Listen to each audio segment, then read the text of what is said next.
তোমরা যারা ক্যালকাটা ইউনিভার্সিটির আন্ডারে প্রথম সেমিস্টারের ছাত্রছাত্রী আছো, তোমাদের জন্য আজকে ক্লাস খুবই গুরুত্বপূর্ণ। আজকে ক্লাসে তোমাদের ইএনভিএস অর্থাৎ পরিবেশবিদ্যা সাবজেক্টের 3 নম্বর ইউনিট থেকে দুটি 5 নম্বরের প্রশ্নের উত্তর নিয়ে আলোচনা করব। প্রথম প্রশ্ন, বনভূমি ধ্বংস বা অরণ্য নিধনের প্রধান কারণ ও ফলাফলগুলি আলোচনা করো এবং এটি রোধ করার উপায় কী। অ্যান্সারটা দেখবে প্রথমেই ইন্ট্রোডাকশান অর্থাৎ ভূমিকা। উদ্ভিদ ও প্রাণী জগতের বেঁচে থাকার প্রধান অবলম্বন হলো বনভূমি।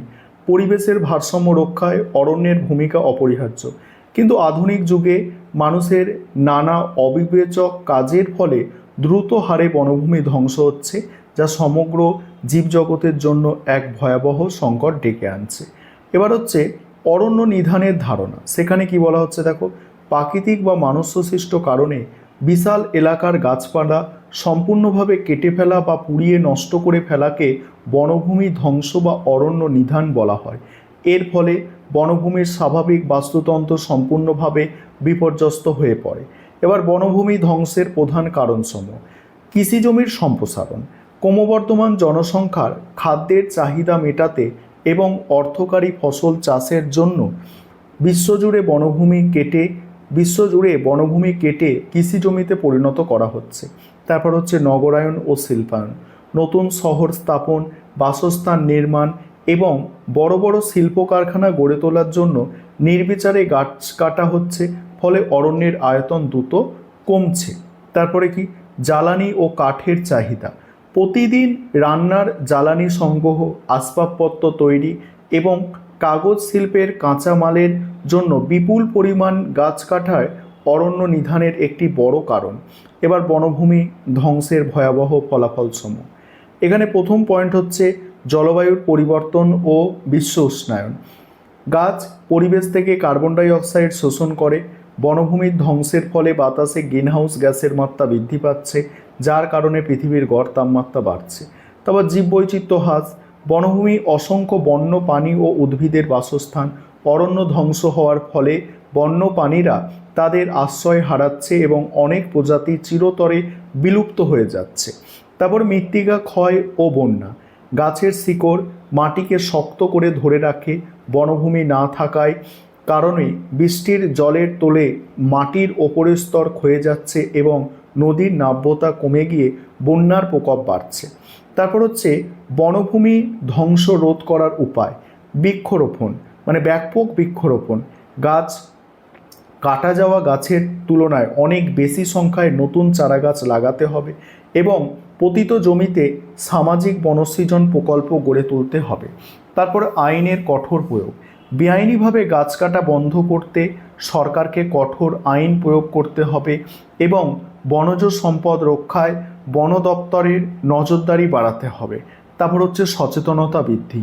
গাছ বাঁচানোর প্রয়োজনীয়তা সম্পর্কে সাধারণ মানুষের মধ্যে ব্যাপক সচেতনতা তৈরি করতে হবে এবং অরণ্য সংরক্ষণে স্থানীয় মানুষদের অংশগ্রহণ সুনিশ্চিত করতে হবে। এবার উপসংহার দিয়ে প্রশ্নের উত্তর তোমাদের শেষ করতে হবে। তারপরের প্রশ্ন আজকের ক্লাসে মোস্ট ইম্পর্টেন্ট প্রশ্ন, ভারতের জলবন্টন সমস্যা বা জল নিয়ে বিবাদ সম্পর্কে একটি টিকা লেখো। এই প্রশ্নের উত্তরটি নিয়ে আলোচনা করব।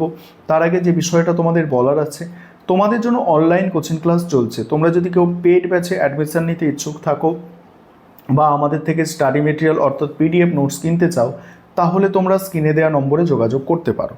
এখানে প্রথমে ইন্ট্রোডাকশান অর্থাৎ ভূমিকায় কি বলা হচ্ছে দেখো, জল মানব জীবনের অন্যতম প্রধান প্রয়োজনীয় উপাদান। ভারত একটি নদীমাতৃক দেশ হলেও বৃষ্টিপাতের বৈষম্য এবং ক্রমবর্ধমান জনসংখ্যার কারণে জলের চাহিদা দিন দিন বাড়ছে। এই সীমিত জলসম্পদের ভাগাভাগি নিয়ে ভারতের বিভিন্ন রাজ্যের মধ্যে এবং প্রতিবেশী দেশগুলির সাথে প্রায়শই বিবাদ দেখা যায়। এখানে প্রথমে কি দেখো, জল বন্টন বিবাদের ধারণা। যখন কোনো নদী একাধিক রাজ্য বা দেশের ওপর দিয়ে প্রবাহিত হয়, তখন সেই নদীর জলের ব্যবহার এবং অধিকার নিয়ে সংশ্লিষ্ট রাজ্য বা দেশগুলির মধ্যে যে স্বার্থের সংঘাত ও আইনি লড়াই তৈরি হয়, তাকেই জল বন্টন বিবাদ বলা হয়। এবার ভারতের অন্তরাজ্য জল বিবাদ সমূহ। প্রথম কাবেরী জল বিবাদ। দক্ষিণ ভারতে কাবেরী নদীর জল বন্টন নিয়ে কর্ণাটক এবং তামিলনাড়ুর মধ্যে দীর্ঘস্থায়ী এবং অত্যন্ত জটিল বিবাদ রয়েছে, যা প্রায়শই রাজনৈতিক অস্থিরতা তৈরি করে। এই বিষয়গুলো একটু মনে রাখবে যে কাবেরী জল বিবাদ মানে কোন রাজ্যগুলো তার সাথে যুক্ত ছিল, এইগুলো পরীক্ষায় এমসিকিউ বা এসএকিউ প্রশ্ন আকারে আসে। তারপরে কৃষ্ণা জলবিবাদ। কৃষ্ণা নদীর জলের অধিকার নিয়ে মহারাষ্ট্র, কর্ণাটক এবং অন্ধ্রপ্রদেশের মধ্যে সুদীর্ঘ সময় ধরে দ্বন্দ্ব বর্তমান, যা সমাধানের জন্য বিশেষ ট্রাইব্যুনাল গঠন করা হয়েছে। তারপর হচ্ছে নর্মদা জলবিবাদ। নর্মদা নদীর জল বা বাঁধের উচ্চতা নিয়ে গুজরাট, মধ্যপ্রদেশ এবং মহারাষ্ট্রের মধ্যে বিবাদ এবং পরিবেশগত আন্দোলন একটি অত্যন্ত গুরুত্বপূর্ণ ঘটনা। তারপর হচ্ছে ভারতের আন্তর্জাতিক জলবিবাদ সমূহ। সিন্ধু নদীর জল বন্টন। ভারত ও পাকিস্তানের মধ্যে সিন্ধু নদীর জল ব্যবহারের জন্য ঐতিহাসিক চুক্তি থাকলেও নদীর উচ্চ অববাহিকায় ভারতের বিভিন্ন জলবিদ্যুৎ প্রকল্প নিয়ে পাকিস্তান বারবার আপত্তি জানিয়ে আসছে। তারপরে হচ্ছে কি গঙ্গা ও তিস্তা নদীর বিবাদ। ভারত ও বাংলাদেশের মধ্যে গঙ্গা নদীর জল বন্টন নিয়ে একটি দীর্ঘমেয়াদী চুক্তি থাকলেও শুষ্ক মরশুমে তিস্তা নদীর জল ভাগাভাগি নিয়ে এখনও পর্যন্ত দুই দেশের মধ্যে অমীমাংসিত বিবাদ বর্তমান রয়েছে। আর ব্রহ্মপুত্র নদ নিয়ে উদ্বেগ।